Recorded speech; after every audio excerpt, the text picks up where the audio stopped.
there's no such thing as closure. I also said this at the arrest. Um, they have to live with this for the rest of their life. Closure would mean we bring Rachel back, and we all know that that's not possible. They have to live with the fact, knowing that this person who took Rachel's life in such a horrific way, that he will be removed from society and never allowed to harm another human being again. And that's what we have to take away from this as a success. But with the failure in here, and I don't want to, it shouldn't be political, but the failure here again is the immigration system that allowed this person to enter our country illegally and remain in our country and commit crimes in Los Angeles and then here in Harford County. The crime is the Kayla Hamilton case, also from this county. We need our government to work as efficiently as this investigation and this prosecution to work together and take the politics out of it and fix the immigration system in this country and keep our communities safe. And with that, I will end my remarks, and I'll be happy to take some questions at the end, as Allison said. But Special Agent in Charge Bill DeBono has a few remarks.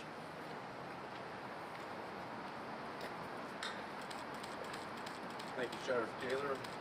Thank you all for being here. My name is Bill Delvano. I'm the Special Agent in charge of the FBI Baltimore Field Office. Today's conviction is proof that the FBI and our extraordinary partners at the Harford County Sheriff's Office have a long reach. While nothing can bring back Rachel, we can make sure that her killer can do no more harm. This investigation and today's conviction make it clear to any criminals that if you're thinking you're going to get away with it, you won't. And the FBI and our partners will do everything we can to stop you. We will track you down, and we will make you pay for your crimes. We hope at the FBI that this guilty verdict brings confidence to the community and brings peace to Rachel's family and her loved ones. The FBI remains deeply committed to protecting our communities from violent criminals. Thank you.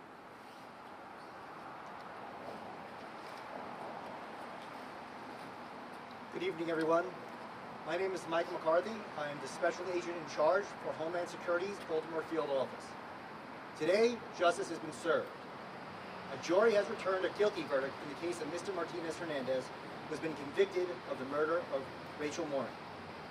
This was a brutal and tragic crime, one that shook our community and devastated a family.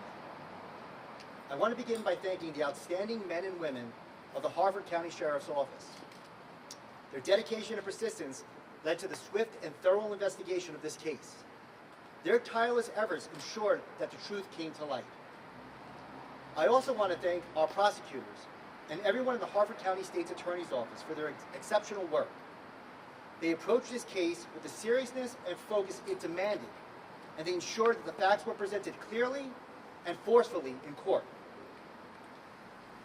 It's important to note that the individual convicted today was in the country illegally. This fact adds another layer of pain and frustration to many of us in the community. It raises questions that deserve to be taken seriously about how we protect our neighborhoods, about how we enforce our laws, and how we prevent such tragedy in the future.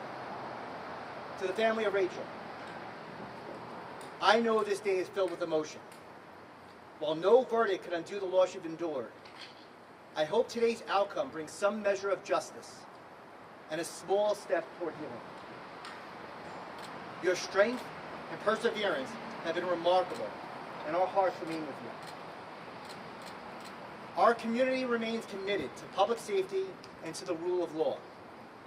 HSI will continue to work with our law enforcement partners at every level to keep our neighborhoods safe and to hold accountable those who break our laws, no matter who they are or where they come from. Thank you very much.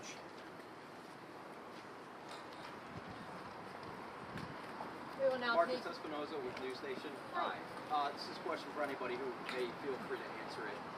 You mentioned how quick they deliberated, 46 minutes. Is there some poetic justice? Of course, there's not closure, we've mentioned that, but is there some poetic justice in, this happened in 2023, we're in 2025. When you saw a decision so affirmative, so quick, does that give any sort of sense of that poetic justice here for Rachel? I think the quickness of the verdict speaks to the strength of the evidence in the case. This was an airtight case thanks to the Harford County Sheriff's Office and their hard work. So I think the length of the deliberation is solely based on the strength of the evidence in the case. Were you surprised by how quickly they came? I would say no. I felt like we presented a strong case. I felt the evidence was strong, and I felt it was unquestionable that the defendant was the person who committed this crime.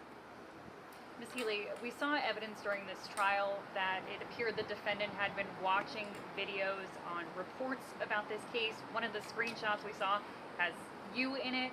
How did you feel learning that he was watching as you were working to build this case? I mean, I think those searches were in the last days, in the early June timeframe, June 5th through like the 14th. So I think it was really as the police were closing in. Those were cached images. So what that means is if he was watching a video, any image that appeared would go into the cache. So I think I think ultimately at the end of the day, I feel like he was trying to stay one step ahead, but he failed. Without parole notice, is that mandatory, or is it ultimately up to the judge and sentence? It's ultimately up to the judge. We have to file our notice of our intention to seek that, but at the end of the day, the sentence will be at the judge's discretion. Can you speak how important DNA evidence is in this case and how your federal partners played a part in uncovering it? So I think the DNA evidence was incredibly important. While the jury obviously didn't hear about the forensic genealogy pieces of this, because that was really just investigative leads that led them to the family members in this case. Obviously the DNA goes on that side, as well as ultimately when we were able to get Mr. Martinez Hernandez's DNA both through the clothes in Temple Hills and then ultimately his DNA swab. I think it makes it very difficult for a jury to find any other way when you have DNA evidence that is so confirmed on every part of her body, essentially, that was swabbed.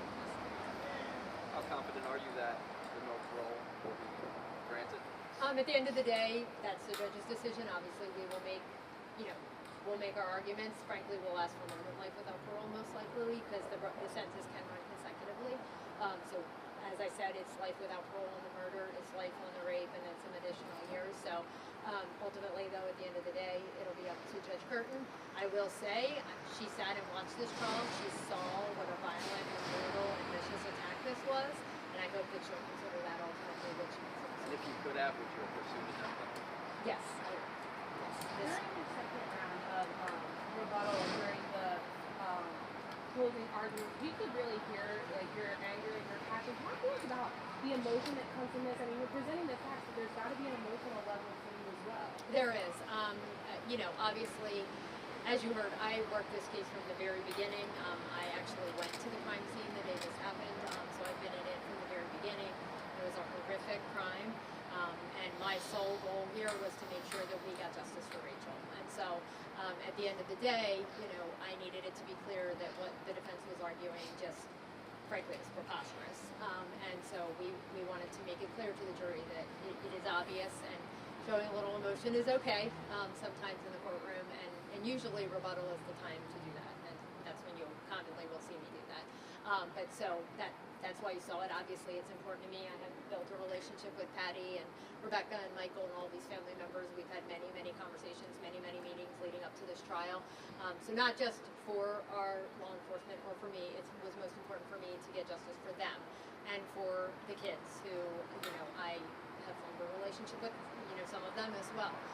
So the fact that they'll never get to see their mother again, it was very important to me for them to see justice served in this case, particularly for the ones who participated, so that they could feel like they had some control over putting the person away who took their mother from them.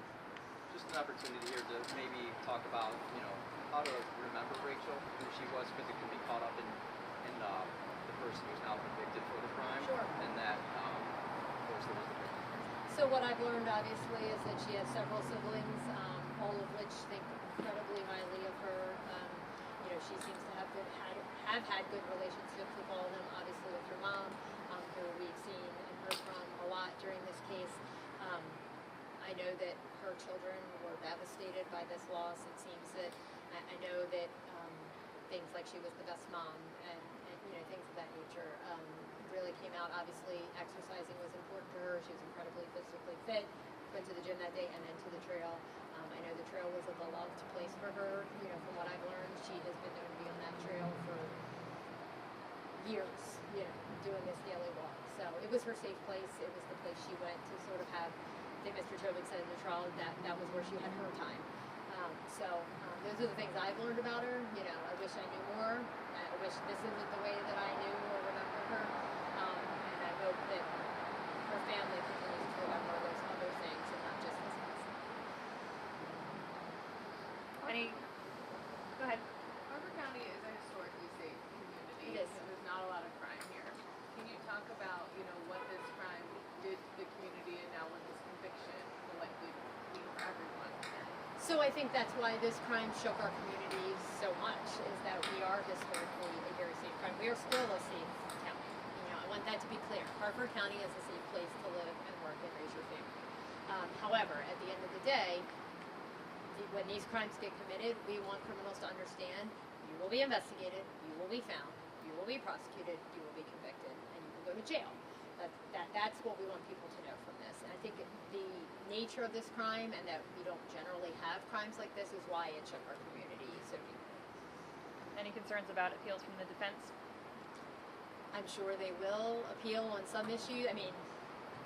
Generally they will in a case like this. I'm very confident in the rulings Judge Curtin made during this trial. I think she gave sound legal basis for all of the decisions she made. She's incredibly smart and articulate judge, so she makes a good record. So I'm not concerned about appeal issues, and if that happens, we'll deal with it when the time comes. Yeah, and just give us some context. We know Harper County is a smaller county. I believe this trial was happening in one of the larger courtrooms that we have, and it was filled pretty much every single day. First day of jury selection, there wasn't room for the journalists there. So talk to me about, the size of this trial, the scope of this trial in comparison to maybe other trials and cases that you've covered or have been seen in this county. Yeah, so we've had plenty of, we'll call them big trials. We have plenty of cases where courtrooms, have people in them watching. Generally, it's family and friends and things of that nature. But I think the attention on this case, again, goes to how this community was shook. And so there were community members who really were not related to any party in this case who wanted to see, how this trial was going to play out. So I think, again, that just goes to how this crime impacted our community. Can you give any insight into why the two jurors were dismissed? I cannot. The judge sealed that, so I can't really provide any information on that. Okay, thank you all.